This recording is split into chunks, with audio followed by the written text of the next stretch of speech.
آج ہم بات کریں گے سورۃ حجرات کے بارے میں۔ سورۃ حجرات، جی، یہ 49ویں نمبر کی سورت ہے، 49، اور یہ مدنی سورت ہے، یعنی ہجرت مدینہ کے بعد نازل ہوئی۔ یہ جو سورت ہے اس کے اندر جو ہے وہ ادب اعظم کا ذکر ہے۔ ادب جو ہوتا ہے تو ادب اعظم کا ذکر ہے، جیسے ماقبل سورت کے اندر صلح اعظم کا ذکر تھا، اور اس کے اندر ادب اعظم کا ذکر ہے۔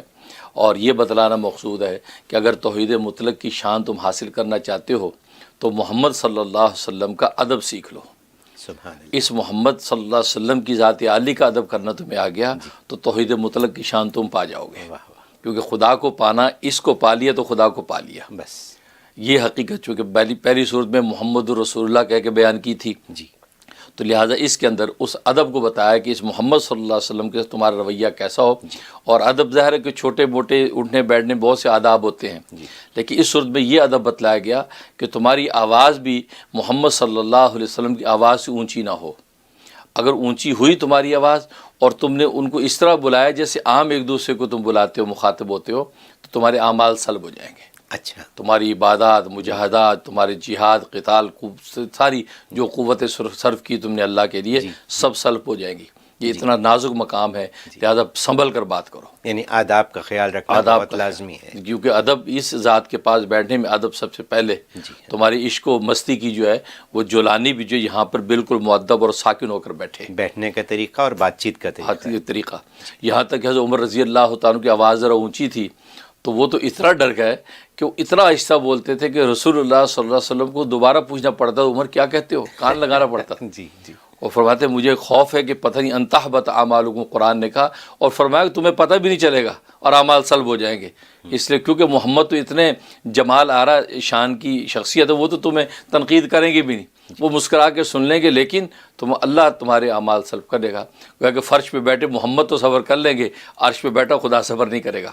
لہٰذا تو یہ ادب سکھایا گیا۔ اور پھر ظاہر ہے کہ صرف رسول اللہ صلی اللہ علیہ وسلم کے ساتھ ہی یہ آپس میں مجالس نہیں ہوں گی، بلکہ آپس میں تمہاری اپنی بھی ہوں گی۔ تو آپس میں جب تم بیٹھو تو وہاں بھی آداب کا خیال رکھو۔ ظاہر ہے کہ جب آپس میں اکٹھے بیٹھے ہیں تو ایک دوسرے پر انسان برتری چاہتا ہے۔ اجتماعی محفل میں ہر بندہ چاہتا ہے میں برتر رہوں، تو اس برتری کے نتیجے میں پھر ایک دوسرے کی عیب وہی کرتا ہے، ایک دوسرے پہ تان تشیح کرتا ہے، ایک دوسرے کی غیبت کرتا ہے، اونچی آواز میں بولتا ہے، اونچی آواز سے بولتا ہے، تو یہ ایک دوسرے کے عیب ڈھونڈتا ہے۔ تو یہ سارے عیوب اس لیے پیدا ہوتے ہیں کہ اجتماعی زندگی میں ہر بندہ دوسرے سے برتر ہونا چاہتا ہے۔ تو اللہ تبارک و تعالی نے وہ آداب بھی بتلا دیے کہ نہیں، تمہیں یہ کرنے کی اجازت نہیں، غیبت نہ کرو، ایک دوسرے کی ٹو نہ لگاؤ، ایک دوسرے پہ تانہ تشیح نہ کرو، برے لقب برے نام سے نہ پکارو، اور بلکہ مرد اور عورتیں جو ایک دوسرے کے مذاق نہ اڑائیں کہ عورتوں کا مذاق اڑا رہی، مردوں کا مذاق اڑا رہے ہیں، تو گویا کہ یا عورت مردوں کا، مرد عورتوں کا۔ تو یہ سارے آداب جو ہے اس صورت کے اندر واضح کر دیے گئے، کیونکہ رسول اللہ صلی اللہ علیہ وسلم کے ساتھ ساتھ آپس میں بھی تمہیں ایک دوسرے کے ساتھ ملن ساری کرنی ہوگی۔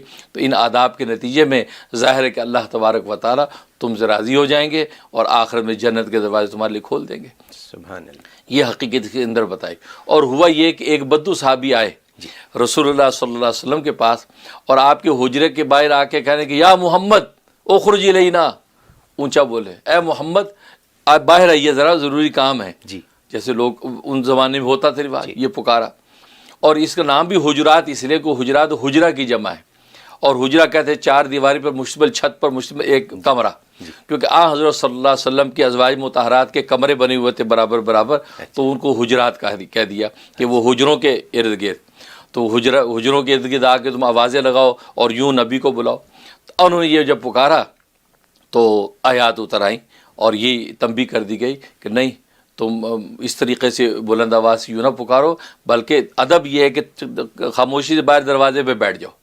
جب محمد صلی اللہ علیہ وسلم اپنی منشا اور مرضی سے باہر آئیں گے، اب کھڑے ہو کے اپنی حاجت پیش کرو، تب ملاقات تب۔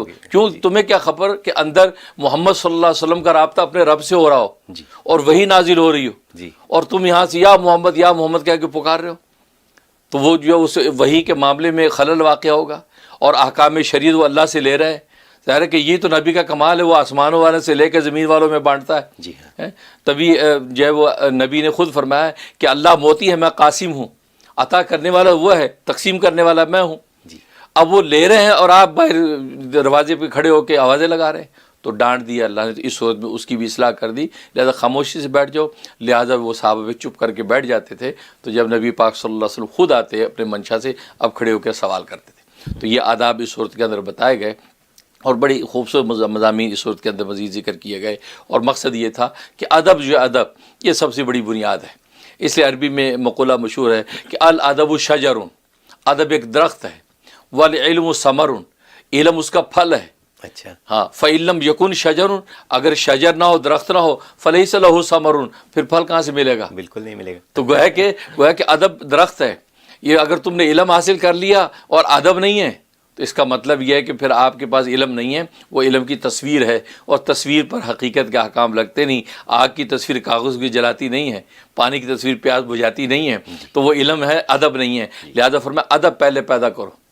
اس لیے امام مالک رحمۃ اللہ علیہ فرماتے ہیں کہ ہمیں جو ہے ہمارے استاد امام قاسم جو ہیں، ان سے ہم نے حدیث سیکھی، تو 20 سال کہتے ہیں ان کی خدمت میں رہا، تو فرمایا کہ انہوں نے جو ہے وہ 18 سال تک ہمیں ادب سکھایا، اور آخری 2 سال ہمیں یہ حدیث پڑھائی۔ تو فرماتے آج ہم سوچتے ہیں کہ کاش وہ باقی 2 سال بھی ہمیں ادب ہی سکھاتے۔ اچھا، ادب ایسی چیز ہے کہ ادب جب آ گیا تو بس اللہ تبارک و تعالی علم کے دریا خود ہی کھول دیتے ہیں۔ واہ، تو یہ حقیقت اس صورت کے اندر بتائی گئی۔